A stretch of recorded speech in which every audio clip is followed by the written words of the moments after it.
Добрый вечер. На канале НТВ 30 минут информации о событиях этого четверга. Сегодня День защитника Отечества. Для большинства россиян День памяти военнослужащих, погибших на фронтах Великой Отечественной и погибающих в Чеченской войне. Начнем с того, что происходило в Москве. Основные мероприятия были связаны с Днем защитника Отечества, и открыл их президент Ельцин. Первые венки к могиле неизвестного солдата у Кремлевской стены сегодня возложили президент Борис Ельцин и премьер-министр правительства России Виктор Черномырдин.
Russians.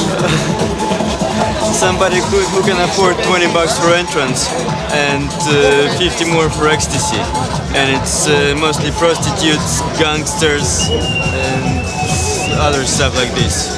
So you see here not the hip crowd, not the clubby people, but everyone who feels like eating some drugs tonight.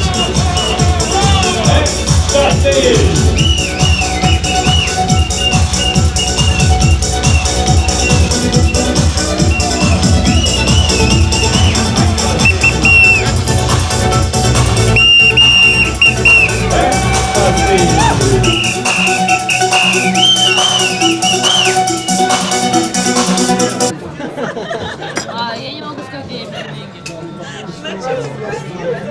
Вся молодежь города Москвы. Да. Here come Очень every интересно kind of the очень young people of the Moscow here. After when every club is closed, everybody come here because nobody want to go home. They want to continue fun, you know. You never would have seen this 2 years ago. You would have never seen a restaurant like this. You wouldn't have imagined that it could exist. And now you have waitresses and waiters who actually know what they're doing, who are actually working to receive tips, who are servicing. I mean, this was inconceivable. I mean, the whole concept of like a Russian waiter before was like a nightmare by Western standards. You know, I look around and I wonder, like, you know, there's an enigma, right? I ran a club, and every single person in this club, you know, they got like maybe 10,000 rubles a day. You think, how can you live on like $3 a day? But you don't realize that the guy at the door, you know, the guy at the coat check is selling drugs. The guy at the guard is busting people who are doing drugs and taking bribes from them. One of the guy who carries the beer to the bar is actually opening up the back door and letting people in half price. The bartenders are taking half the money. So everyone has this kind of system. This. I mean, they're individual. The thing is, individualism has always existed. It was just so well hidden, so untalked about that no one would dare to say the word. But now that you still have it, I mean, people are still they're learning that you can do things for yourself and it's not taboo. What we like to eat, we like to dance, and what we like more, and you understand. Ecstasy, trance, ecstasy and trance.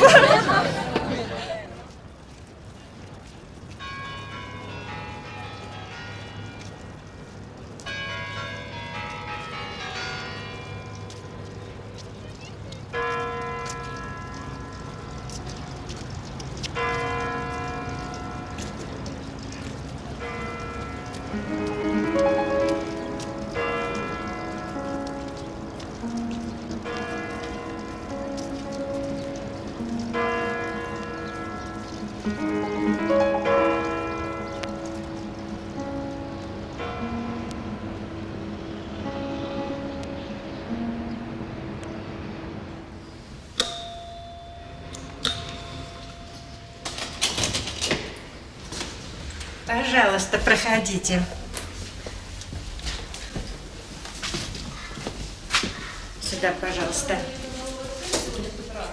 Посмотрю, как у них было, потому что потом просто не выберешься. Hello, 1 minute, please. Постарайся перенести встречу, хорошо? Угу. До свидания.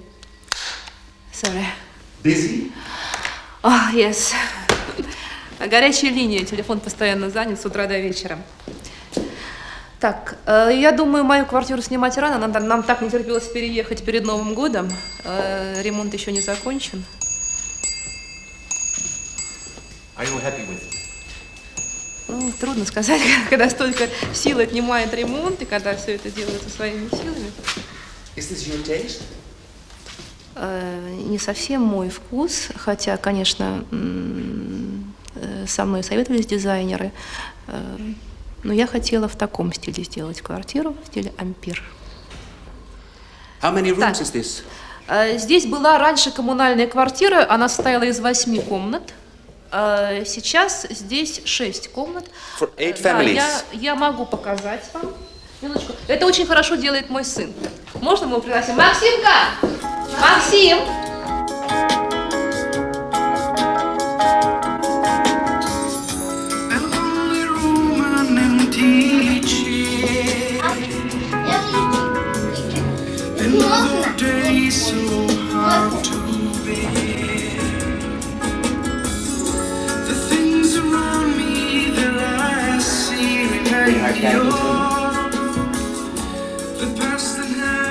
Это Максимкина.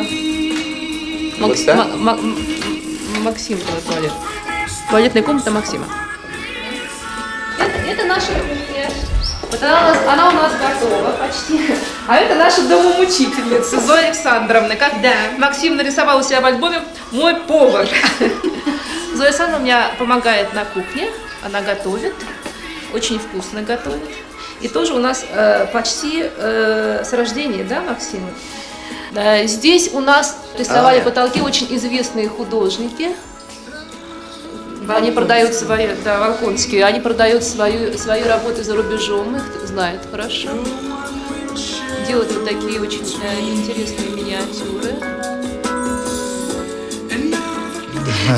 Потому что мой пресс-атташе, в принципе, следит за тем, что я говорю в прессе, да, за имиджем фирмы. Да, потому что сейчас Вертекс превращается в большую империю финансово-промышленную, и очень сильный интерес прессы к Вертексу проявляется, и поэтому очень часто приходится... How big is it, the Imperium? How big is it? Ну, мы имеем In persons or... 5 отдельных компаний самостоятельных. Мы имеем собственные авиалинии, мы имеем больницы, да, авиакомпанию, больницы, туристическую фирму, мы имеем большую торговую сеть магазинов и строительную. Мы много строим и оформляем квартиры. The hospital must be a gold mine, isn't it? Да, и мы имеем часть бывшей правительственной больницы и на Грановского, и в Кунцево. Они совсем неправильно In the говорят. То есть мы сотрудничаем с ними, они дают возможность да, нам... мы его, как бы, это акционерное общество, и часть акций принадлежит нам. How did she do it? I mean, 5 years. Нет, 4 года. Я и сам удивляюсь. 4 years. Это ошеломляюще, но это, тем не менее, так. Мы обычно стучим по дереву и говорим, тьфу-тьфу, не сглазь. And a woman.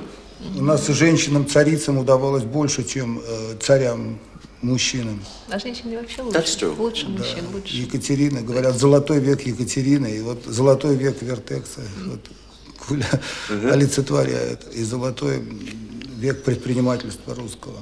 Do you have an explanation for your success?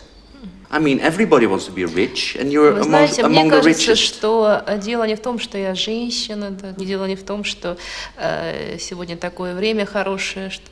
Мне кажется, все зависит от личных качеств человека.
выехали 12 января, примерно около 9, может 10 часов утра.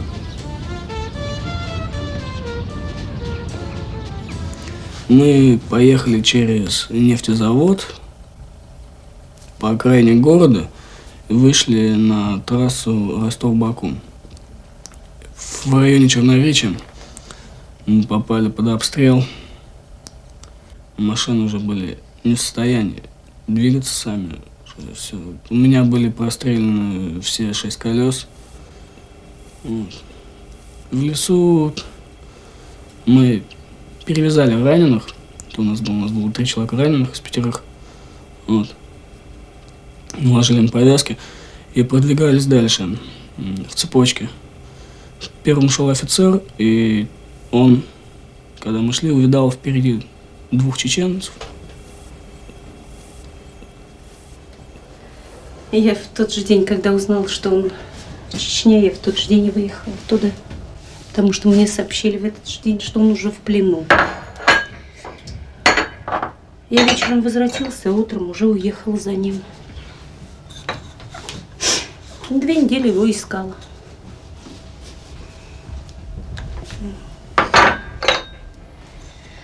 Ездили по Чечне.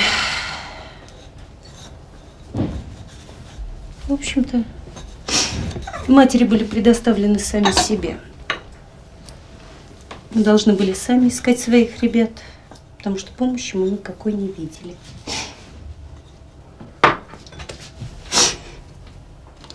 И вот у нас через день группы подъезжали. По 10, по 8, ну, в зависимости от того, как узнают матери.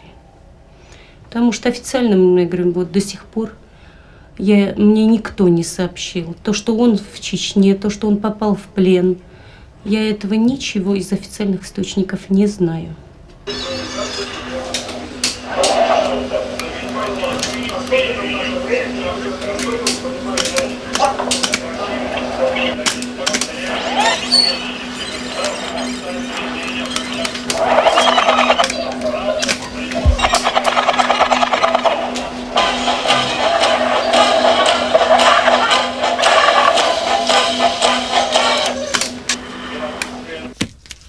Начинаем с БНЕ, с венками.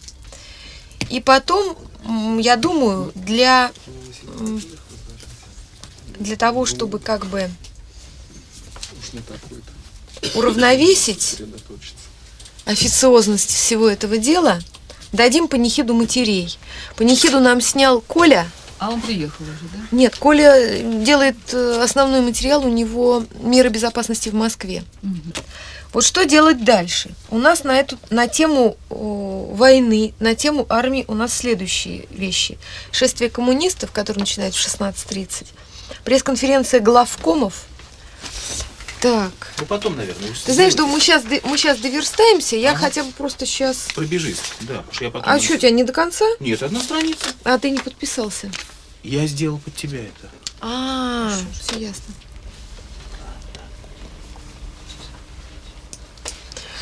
Ну ладно, тут буквально в 2 местах по словам чуть-чуть поправить. Я пойду монтировать, потом Ирину, когда будет время, она почистит. Я же монтировать-то все равно под тебя буду. А синхроны я сделаю сейчас. Все, отдай мне.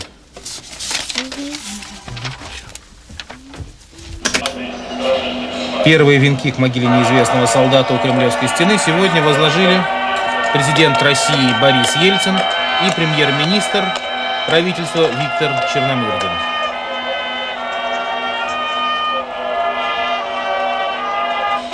Затем, как и положено по протоколу, состоялось торжественное прохождение у национальной святыни почетного караула.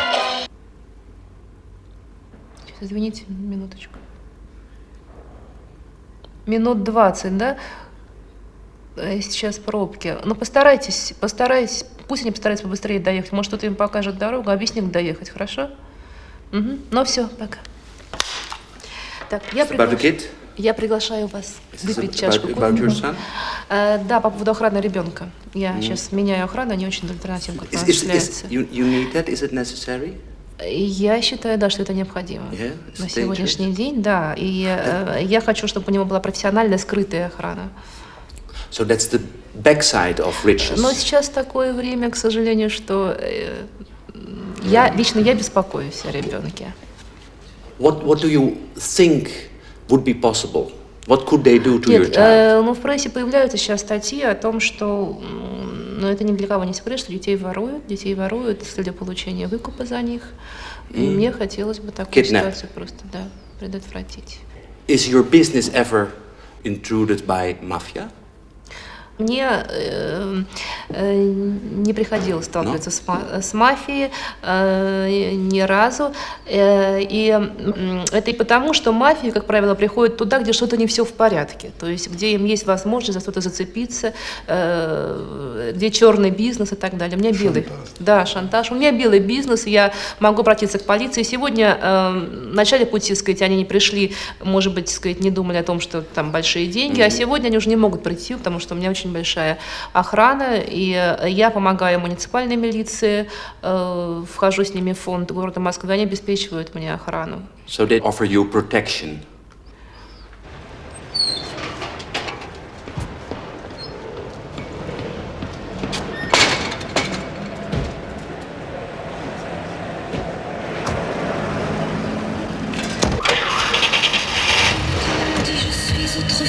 Et j'ai pompé ta vie avec ma trompe immonde. Oui, ma peur, souviens-toi, Brody.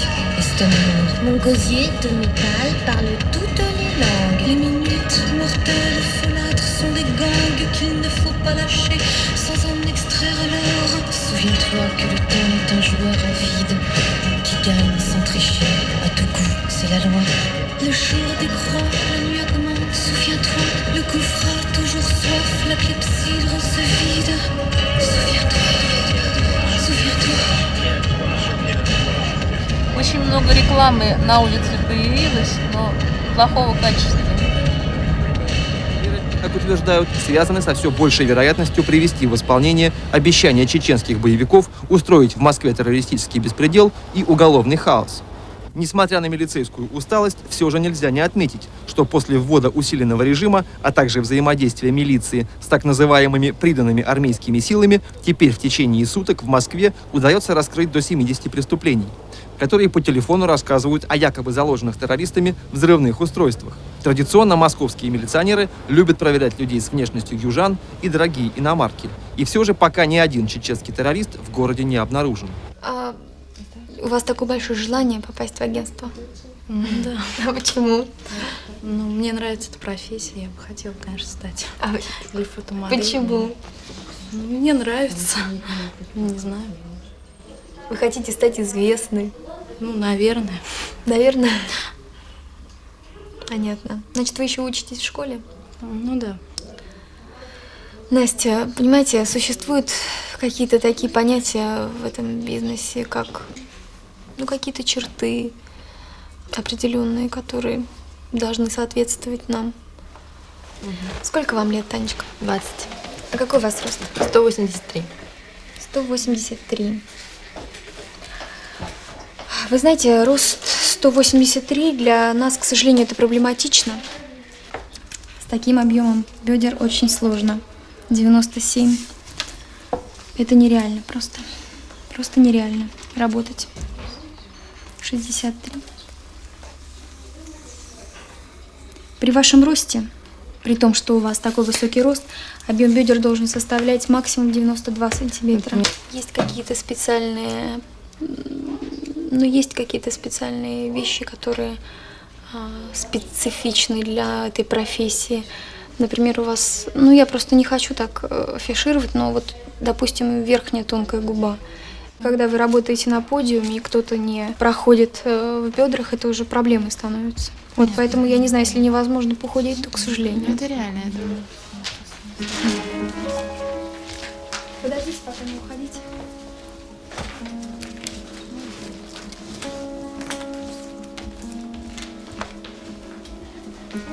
Как вас зовут?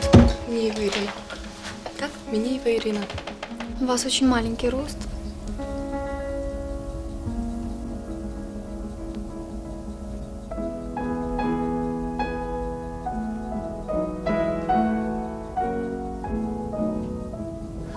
Ты был рад увидеть опять мать. Да. Как это было? Это, как сказать, это не передашь ни словами, ни жестами. Это нужно было видеть и ощутить. Тогда мой сын впервые при мне заплакал. Это первый раз, когда я увидала слезы своего сына. И как для любой матери, это у меня останется на всю жизнь. То, что мой сын взрослый плакал. Какое впечатление он Впечатление дал, странное. когда вы его опять видели? Как он выглядел, как он был? Как... Я не могу сейчас этого рассказать. Это темное пятно.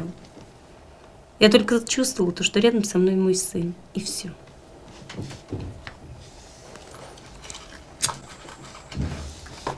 Потому что я понимала, что я его достала с того света. И все. У меня единственная была цель – увезти его домой.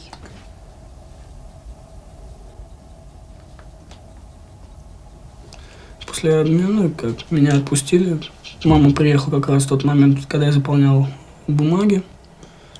Вот. Там еще был представитель ФСК. Побеседовал с ним, и после этого меня отпустили. Просто тебя отпустили? Ты служить больше не надо было? Не знаю, как все это.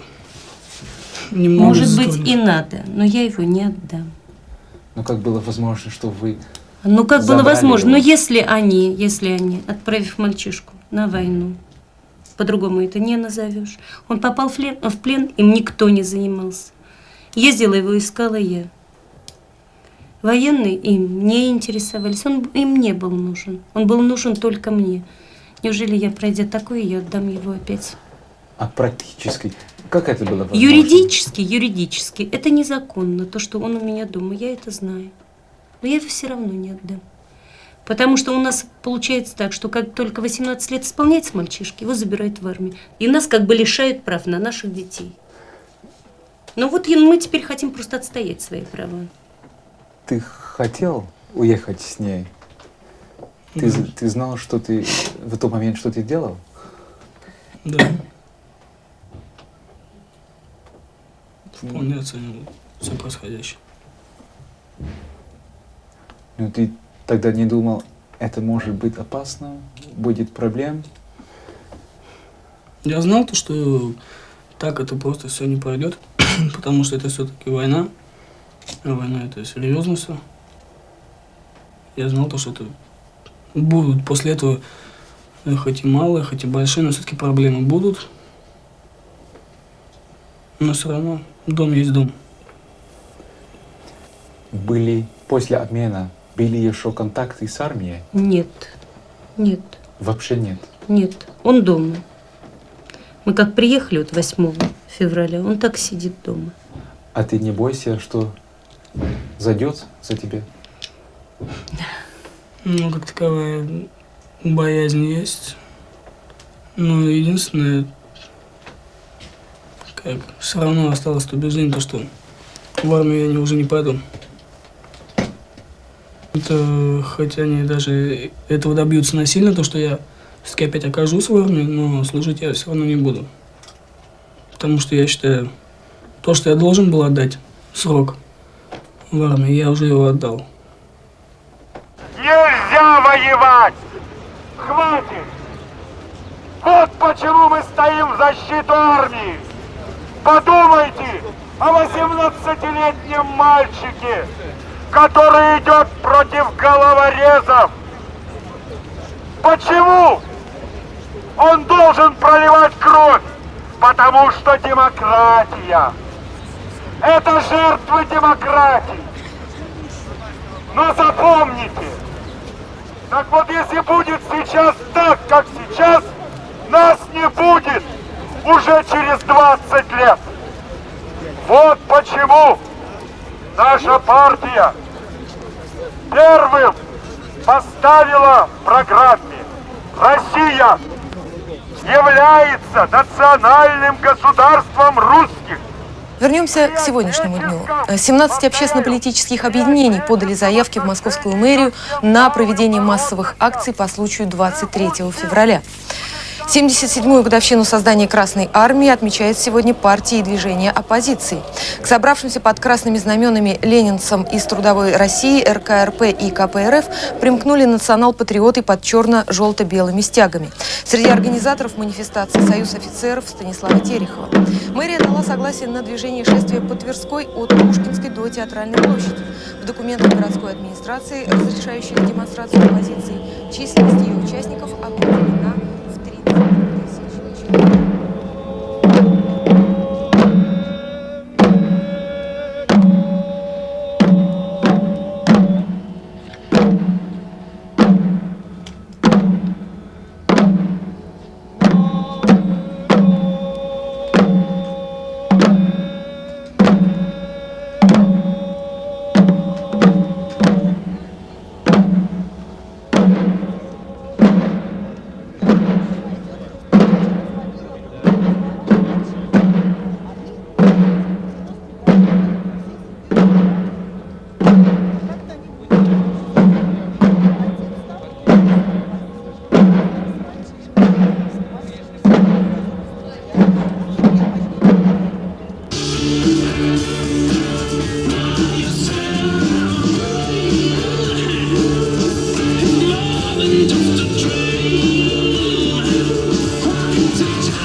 Шарыков Дмитрий Юрьевич, ефрейтором был.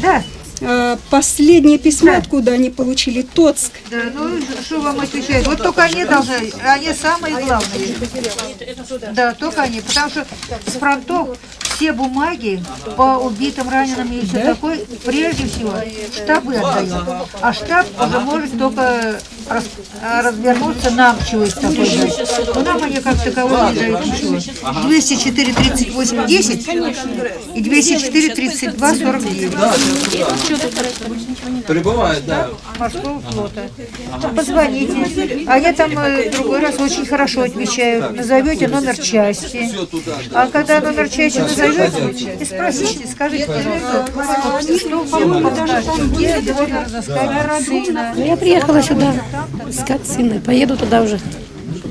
Здесь ей дали точные данные, где находится ее сын. Потому что командование ей ни на один запрос не ответило. Точно так же, как и большинство из нас с матерей. Без конца, без вести пропавшие, еще мои были, да. Командование никому не отвечает на запросы родителей. Где их сыновья, что с ними. А что она может делать? А теперь она поедет в Шалик, туда, где находится ее сын. Поеду поездом. Точно так же, как ездили мы все матери. Ну, в ногу раненым. И у него контузия. Контузия большая. Разговаривать не можете. Она видала, когда его видали по телевизору, он говорил, заикался. Он вообще говорить не мог, он заикался. Надеемся на помощь.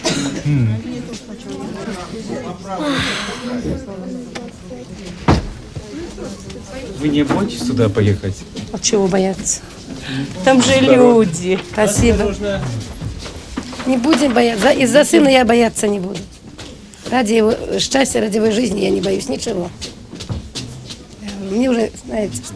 Мне 3 сына, то меня самый старший. Я их одна воспитывала, понимаете, что... Мне очень тяжело это все досталось. Я вам говорю, ну не беспокойтесь, вам уже проще. Возьмете вы его, возьмете. Ну, добренько, спасибо, до свидания. Нам было сложнее, вам уже проще. Где их было себе?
Короткая беседа президента с журналистами касалась в основном армейских дел.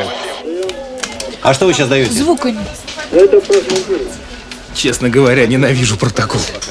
То есть они еще не дают? Звука пока нет. Они монтируют. А Кольцов есть там? Скажите, пожалуйста.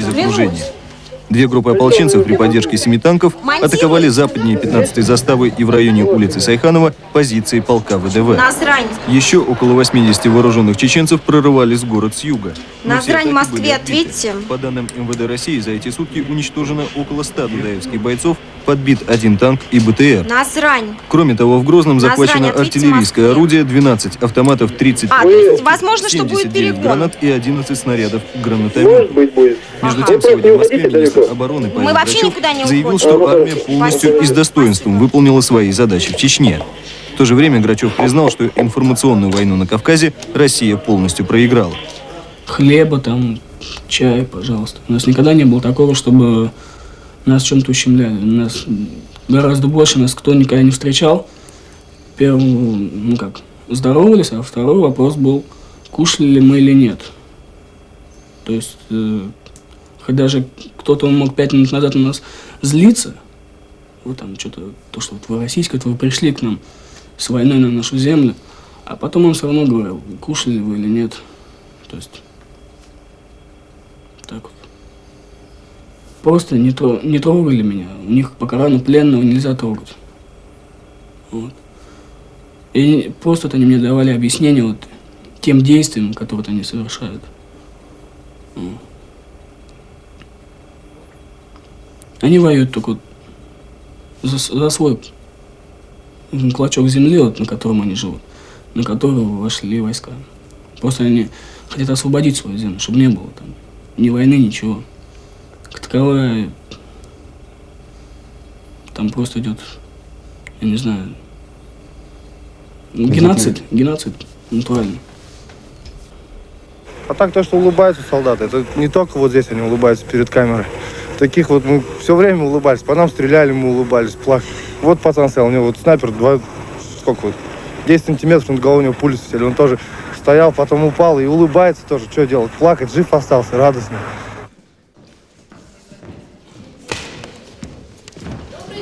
Добрый день. Движется? Можно монтировать, да? Может, букву В режет, букву В грубоватая. Мне так кажется. Встанет? А нельзя было сделать ее золотой, как мы хотели? Она такая, как вот она бронзовая. То есть, чтобы она поярче была. Что-то, ребята, у вас здесь тихо совсем. Ну хорошо, пусть они работают, пошли. Так, мне 2 человека наверх со мной, можно?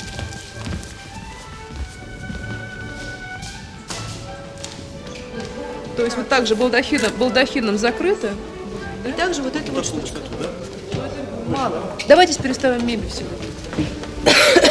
Вот здесь вот эту. Да, вот этот столик убираем куда-нибудь, пока вообще его отодвинем. Здесь перегородка, в принципе, здесь будет вешаться на ней зеркало, да? Вот это зеркало оттуда, да?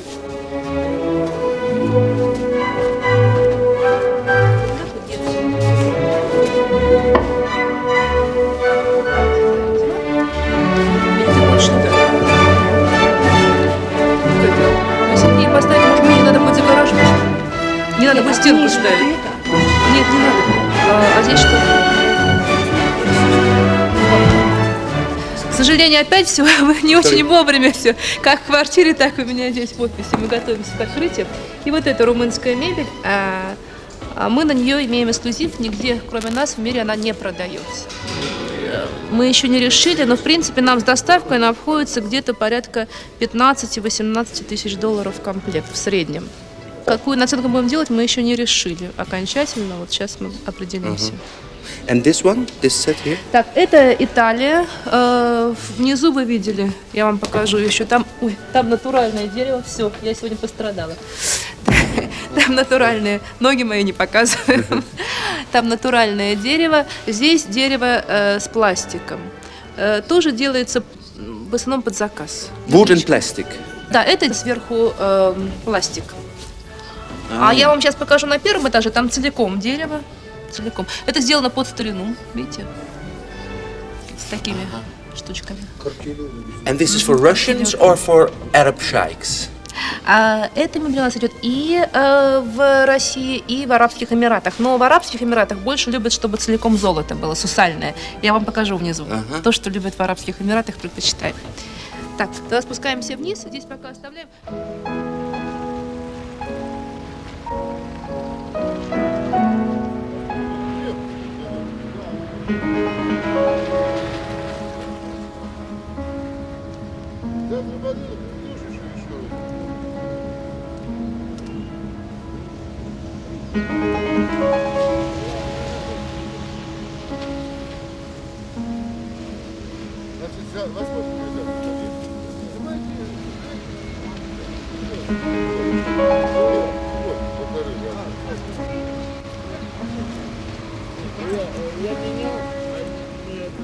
Ты хорошо спишь? Нет. Не сказать то, что кошмар, но еще до сих пор воюю. Он первые дни, когда приехали, он спал 2-3 часа в сутки. Я начинал ходить. Он спать не мог. Война продолжается? В голове? Да. Как? Я в основном в своих снах кого-то ищу. В течение боя кого-то постоянно ищу. Никак не могу найти. Кого? Не могу сказать. Я постоянно кого-то ищу. Кого не знаю сам, но постоянно ищу. Бывало так, что уже перед тем, как проснуться, уже как чувствовал, что уже все, ты почти у цели, и просыпался. Кира, покажите, пожалуйста. Ага, нормально. Дим, третий покажи. Ага, нормально. Таня? Я подчилась. Дань? Я? Да. Отбивку сняли после Берлина тоже или осталось? Отбивка пойдет в стык Мацкевичу.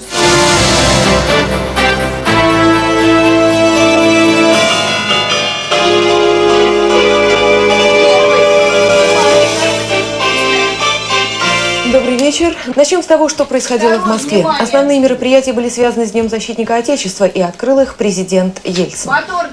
Первые венки к могиле неизвестного солдата у Кремлевской стены сегодня возложили президент Борис Ельцин и премьер-министр правительства России Виктор Черномырдин. Затем, как и положено по протоколу, состоялось торжественное прохождение у национальной святыни почетного караула. Короткая беседа президента с журналистами касалась в основном положения в армии. Чечня, конечно, еще раз убедила нас в том, что мы опаздываем с реформой в армии. В Грозном торжественно открылся памятник российским военнослужащим, погибшим при взятии чеченской столицы. Тут же были вручены ордена и медали. Но если в центре Грозного обстановка позволяет проводить торжественные церемонии, то об окраинах чеченской столицы, особенно южных, этого не скажешь. Тем временем на пригородных позициях Грозного в районе нефтеперерабатывающего завода военные встречали свой профессиональный праздник в гораздо менее торжественной и менее уютной обстановке. За этими горами проходит линия фронта. Несмотря на слухи о том, что дудаевцы собрались отметить этот день кровавым выступлением, солдаты уверяли нас, что нынешняя ночь была даже более спокойной, чем другие. В минувшие сутки в пригородах Грозного шли ожесточенные бои. На юго-западных окраинах, в районах Новый Промысел, Алды и Черноречья, сторонники Дудаева попытались выйти из окружения. Две группы ополченцев при поддержке 7 танков атаковали западнее 15-й заставы и в районе улицы Сайханова позиции полка ВДВ. Еще около 80 вооруженных чеченцев прорывались в город с юга, но все атаки были отбиты.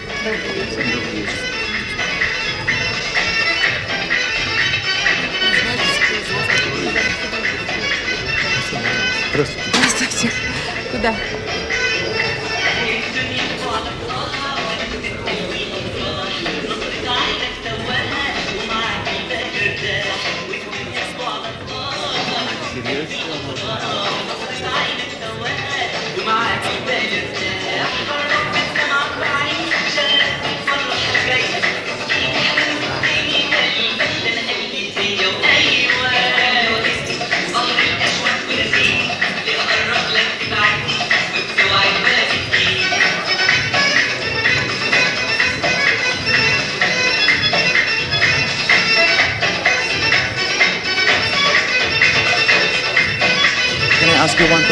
Italy?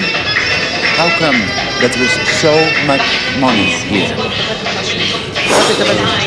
Дело в том, что я уже сказал, что происходит перераспределение богатства. Здесь происходит очень серьезное расслоение на богатых, на бедных. You think it's a good development? Конечно, конечно. But isn't it a survival of the fittest? Да, это закон жизни, закон природы. But that's jungle.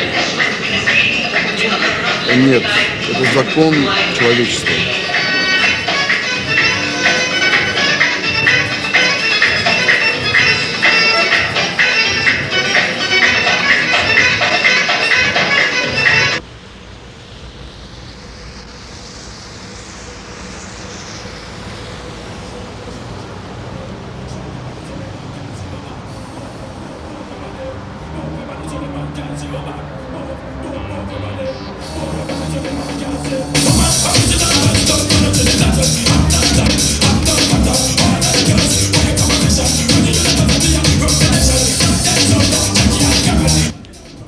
I can say absolutely everything. Absolutely everything. Вам нет необходимости ходить в зал, если вы здесь сидите, смотреть. Это, ну, у директора завода стоят аппаратура, он видит цех, видит рабочих. Ну, это то же самое. I can see the time on the handle.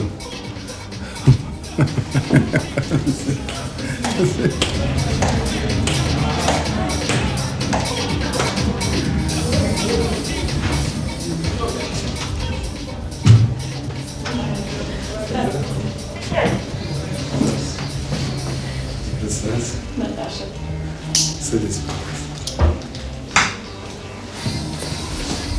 Смысл, я сейчас мы сядем и объясню. Все это номер, но все равно топ-лист, все. А потом надо подходить к столикам, предлагать танцы. Подходить к столикам, предлагать танцы и танцевать. Чтобы что-то понять, надо просто посидеть здесь, выпить пару и посмотреть. И все станет ясно. В любом случае, вам же не предлагают что-то, это же не night flight, предлагают работу. Ну, публика банкиров, вон сидят очень богатые люди, с охранником. Ладно. Вот, пожалуйста, кто-то дает деньги. Никаких проблем. Я не думаю, что сильно мало. Это не Америка. В Америке дают $1, здесь дают 100. Это правда. Почему ты здесь хочешь работать? Я не могу пока сказать. Почему? Ну, честно говоря, я работаю более как-то... Для меня это необычное, то, что я вижу. Я первый раз такое вижу вообще в Москве. Нигде в мире никогда ты столько не заработал. И мы здесь, конечно, будем стараться, чтобы никто никак ничего не было понятно. Это в интересах моих клубов, естественно. Я не разделяю свои интересы с клубом. Ты живешь в Москве? У тебя снимаешь квартиру, да? А откуда ты сам? Сурал, не СНГ. Ну, понятно. Пожалуйста, можешь переезжать. У меня номера есть еще свободные. Бери подружку. Кому? Ну, если он говорит, что ты там лучше, работаешь хорошо, иди посмотри тогда туда, я сейчас подойду, там, закажи коктейль, я платить не надо, я там все. Можешь заказать себе, что хочешь покушать. Вы хорошая девочка, я вижу. They earned yesterday 600, 600, 600, 600, 600, 500, 600, ну, something, 175, 200, but mostly $600 for night.